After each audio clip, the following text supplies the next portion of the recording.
கள்ளக்காதலியுடன் நெருக்கமாக இருக்கும் ஆபாச வீடியோக்களை மனைவியின் செல்போனுக்கு அனுப்பி சித்திரவதை செய்யும் கணவன் மீது காவல்துறை உடனடியாக எஃப்ஐஆர் பதிவு செய்து கடுமையான நடவடிக்கை எடுக்க வேண்டும் என்று சர்வதேச குற்றத்தடுப்பு சங்கத்தின் சமூக நீதி பிரிவு தலைவர் சாம் பிரவீன் வலியுறுத்தியுள்ளார்.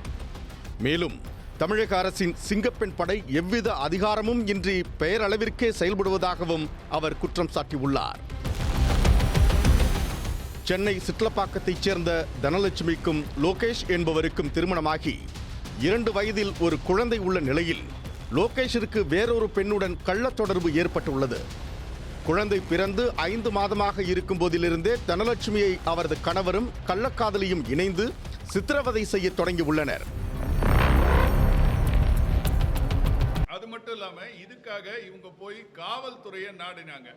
உண்மையாவே சொல்றேன், இன்னைக்கு காவல்துறையில இந்த கம்ப்ளைண்ட்டை தெளிவா எடுத்திருந்தால் 2.5 வருஷமாவே காவல்துறையில போராடிக்கிட்டு இருக்காங்க. அதுலயும் முக்கியமா ஏற்கனவே இந்த காவல்துறையினால இந்த ஸ்டேஷன் பர்டிகுலர்லி AWP ஆலுமன் police station Chitlapakkam Selaiyur range Selaiyur AC கண்ட்ரோல்ல இருக்கு, பள்ளிக்கரணை டிசி கண்ட்ரோல்ல இருக்கிறது.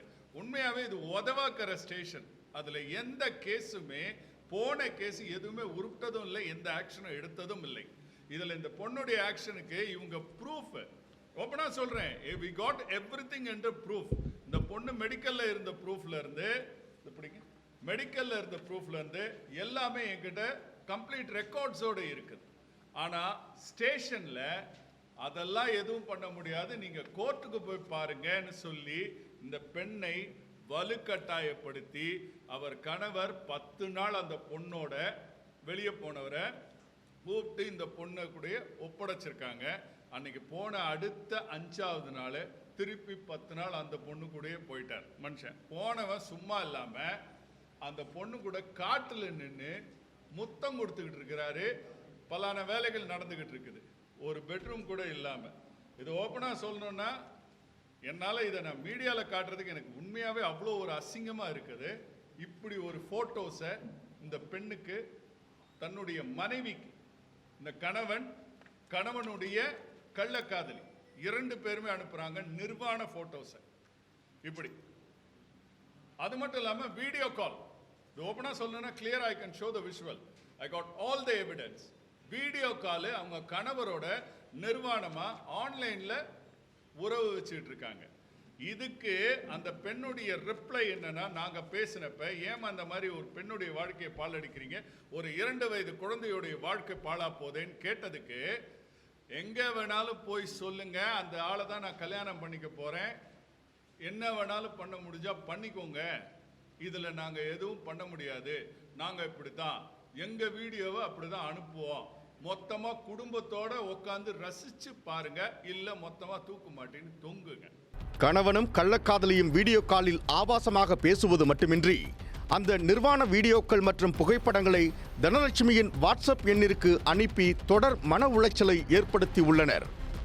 ஒரு கட்டத்தில் தனலட்சுமியை அடித்து துரத்திவிட்டு 50 சவரன் நகை, 50,000 ரூபாய் ரொக்கத்தை பறித்து கொண்ட கணவர் கள்ளக்காதலியை வீட்டிற்கு அழைத்து வந்து தங்க வைத்ததோடு வேறு ஒரு பெண்ணின் ஆபாச வீடியோவை அனுப்பியும் பாலியல் ரீதியான அச்சுறுத்தல் கொடுத்து வந்துள்ளார்.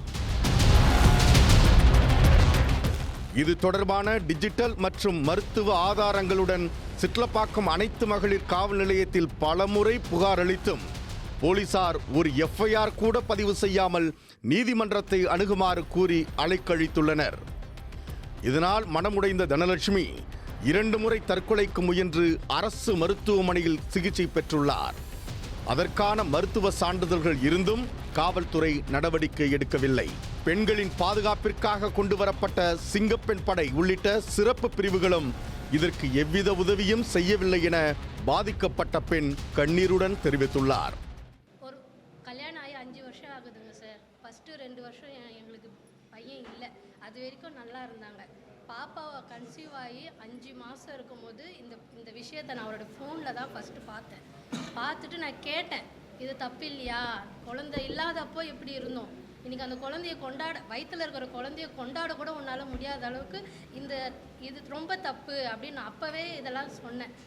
5 மாத குழந்தை வயிற்றில் இருக்கும்போது அடித்து சத்தியம் பண்ணார், நான் இனி அந்த பொண்ணுக்கிட்ட பேச மாட்டேன், ஆனால் உன் கூடயும் வாழ மாட்டேன், அந்த வார்த்தையும் அவன் சொன்னான், நான் வாழ மாட்டேன் அப்படின்னு சொல்லிட்டு. அதுக்கப்புறம் அந்த த்ரோட் அந்த அடுத்த 9 மாதமும் என் கூட தான் இருந்தார். என் மாமியார் எல்லாரும், எங்கள் அம்மா எல்லாரும் சப்போர்ட் பண்ணி, அது தப்பு, அந்த மாதிரி பண்ணக்கூடாது, இவ தான் ஒய்ஃபு, குழந்தை வயிற்றில் இருக்கிற குழந்தைய பாரு, இதுக்கப்புறம் லைஃப் இருக்குன்னு சொன்னோன்னே என் கூட அட்ஜஸ்ட் பண்ணி இருந்தார். 9 மாதம் பையனும் பிறந்துட்டான். அதுக்கு அடுத்து அம்மா வீட்டுக்கு, அதாவது குழந்தை பிறந்துருச்சு, அம்மா வீட்டுக்கு வந்துட்டேன். 5 மாதம் அம்மா வீட்டில் இருந்தேன். அந்த 5 மாதம் கேப்பு இன்னும் பெருசாகிருச்சு. என்கிட்ட பேச, அம்மா வீட்டில் இருக்கிற குழந்தை இருக்கான், பேச முடியல. அது அந்த பொண்ணுக்கிட்ட பேசி பேசி பேசி இன்னும் சொல்லப்போனால் அந்த பொண்ணு வந்து மகாலட்சுமி என் வீட்டுக்காரோட ஹஸ்பண்டோட லவ்வர். அவன் விட்டுட்டு போயிட்டான். ஆக்சுவலாக இவர்கிட்ட வந்து கதை சொல்ல வந்த பொண்ணு இவர்கிட்ட அப்படியே செட் ஆகிட்டான். நான் கன்சீவ் ஆன கேப்பு இவங்களுக்கு பெருசாக ஃபுல்லாக முடிஞ்சிருச்சு. 5 மாதம் இவர் குழந்தை பிறந்து 3 மாதம் அம்மா வீட்டில் இருக்கேன். எனக்கு ஃபோனில் ரொம்ப டார்ச்சர். இந்த இந்த இவங்கள பற்றின இந்த ஃபோட்டோஸ், வீடியோஸ், அவங்க அங்கே போகிறாங்க, அவங்க இங்கே போகிறாங்க, அவரோட ஃப்ரெண்டோ யாராச்சும் சொல்லுவாங்கள்ல உங்கள் ஹஸ்பண்ட் இப்படி பண்ணுறான்ட்டு. இதை கேட்க கேட்க அந்த பொண்ணும் இவரும் கான்ஃபரன்ஸ் காலில் என்னை பேசி டார்ச்சர், மென்டல் டார்ச்சர் சார். 3 மாதம் குழந்தை என் பையன் கையில் இருக்கும்போது 60 மாத்திரை நானே அம்மா வீட்டில் எனக்கு டாக்டர்ஸ் சஜஸ்ட் பண்ண எல்லா விட்டமின்ஸ் எல்லா மாத்திரையும் எடுத்து அந்த ஒரு இதில் நானே போட்டுட்டு மயங்கி விழுந்துட்டேன். எப்போவுமே வேலைக்கு போகிற எங்கள் அம்மா திடீர்னு வீட்டுக்கு வந்துட்டாங்க.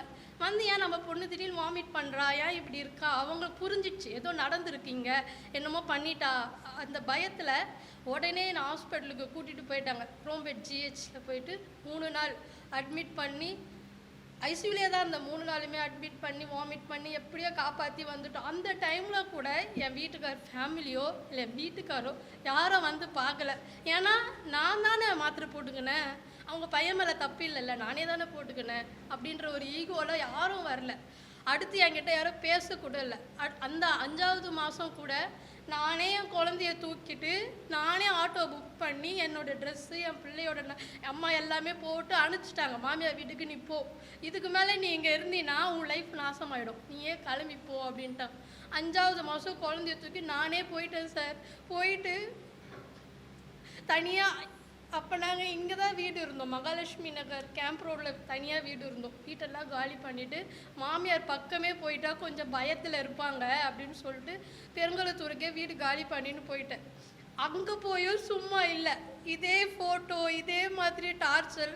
ஆல்ரெடி குழந்தை பிறந்த அந்த ஒரு ப்ரெஷரில் இருக்கும்போது இதெல்லாம் பார்த்து கேட்டு நீ ஏன் இப்படி பண்ணுற, என்னால் முடியலன்னு சொல்லி வீட்டிலே மறுபடியும் போயிட்டு சூசைட், தற்கொலை பண்ணிக்க போயிட்டு கதவை உடச்சி வந்து காப்பாற்றி மறுபடியும் கன்வின்ஸ் பண்ணி அந்த குழந்தைக்காக அட்ஜஸ்ட் பண்ணிக்கோ, என் பையன் மாறிடுவான்னு சொல்லி மாமியார் சைடு எல்லாருமே பேசி வச்சாங்க.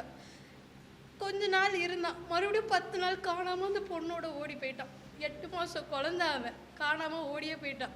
எங்கேயோ பேசி போராடி அந்த பொண்ணோட அவங்க பேரண்ட்ஸ் கிட்டலாம் பேசி அந்த பொண்ணும் அவனும் ஒரே இடத்துல ஒரு வீடு எடுத்து வச்சுட்டு இருந்தாங்க. அது தெரிஞ்சு தான் நான் பேசி எங்கள் வீட்டில் பேசி எங்கள் மாமியார்லாம் பேசி அவனை மறுபடியும் வர வச்சு மறுபடியும் கன்வின்ஸ் பண்ணி வாழு, அட்ஜஸ்ட் பண்ணிக்கோ, எந்த ஆம்பளை தான் தப்பு பண்ணல, இதெல்லாம் அட்ஜஸ்ட் பண்ணிக்கோன்னு சொன்னாங்க.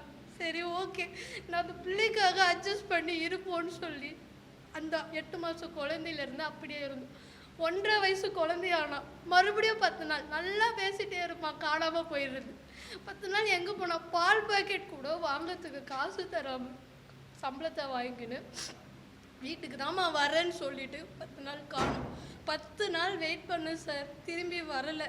எனக்கு என்ன பண்ணுறதுனே தெரியாமல் எங்கள் அம்மாவுக்கு ஒரு பயம். 2 வாட்டி சூசைட் அட்டன் பண்ண பொண்ணு 3வது வாட்டி ஏதாச்சும் பண்ணிக்குமோன்ற பயத்தில் இட்லாப்பாக்கம் மகதி ஸ்டேஷனுக்கு என்னை கூட்டிகிட்டு போனாங்க. அங்கே போயிட்டு கம்ப்ளைண்ட் கொடுத்து போலீஸ் அதான் நாளைக்கு வரேன் நான் மேடம் கிட்ட, எஸ்ஐ மேடம் கிட்ட சொல்லி மறுநாள் வர வச்சு எங்களை அங்கேயும் வந்து கன்வின்ஸ் பண்ணி தான் நான் அந்த பொண்ணுக்கிட்ட இனி பேச மாட்டேன் மேடம் சொல்லி கைப்பட லெட்டர்ஸ்லாம் எழுதி கொடுத்துட்டு சமாதானம் பண்ணி எங்களை அனுப்பிச்சி வச்சாங்க சார். மறுபடியும் 1 வருஷம் ஆயிடுச்சு. இன்னைக்கு அவன் 2.5 வயசு குழந்தை. இப்பயும் அதே தான், இப்பயும் அதே பண்ணுறது, காணாமல் போயிடுறது.